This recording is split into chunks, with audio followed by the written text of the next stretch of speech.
Guys দেখো তো আমার মতন সিচুয়েশনে তোমরা কোনো সময় পড়েছে কিনা লাস্ট পর্যন্ত ভিডিওটা দেখো তাহলেই বুঝতে পারবে। দেখো এখানে কিন্তু আমার দুইটা টিমই অলরেডি শেষ, আর এখানে আমি এমটেন্স দাদা দিয়ে দুইটারে ডাউন করে ফেলেছি।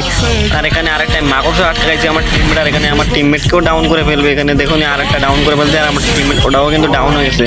আর লাস্ট একটা প্লেয়ারই আছে, আর এটা মারতে পারলে আমার এমটেন দিয়ে এস হয়ে যাবে, ঠিক আছে।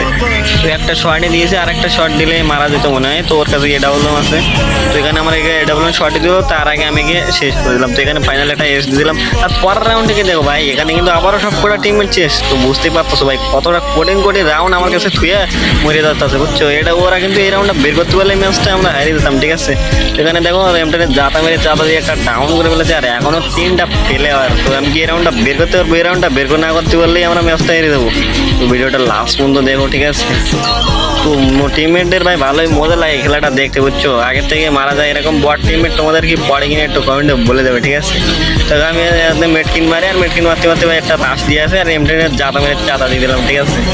এখানে আর একটা প্লেয়ার আসে, তো এর কাছে এটা বললাম আছে, বুঝছো। এটা একটা শট দিলে আমি শেষ খতম, দেখছো নি একটা শট দিছে, তারপর ওটা ডাউন করে বলছে লাস্ট একটা প্লেয়ার। ভাই এটাও শেষ কিরে কোরিয়ান ছাড়ছে নাকি, যাই হোক। তো এটা মেরে দিলাম এবং ইউজ করে দিলাম। তো বুঝতেই পারছো ভাই দুইটা রাউন্ড আমাকেই বের করতে হলো। তো তোমাদের সাথে বলবে যে এরকম বট টিমমেট তোমাদের সাথে পড়ে কিনা। ভাই আমার সাথে কিন্তু প্রতিটা বটই টিমমেট পড়ে। তো আমার সাথে খেলার ইচ্ছা থাকলে অবশ্যই তোমাদের রিওয়ার্ডটা দিয়ে দেবে।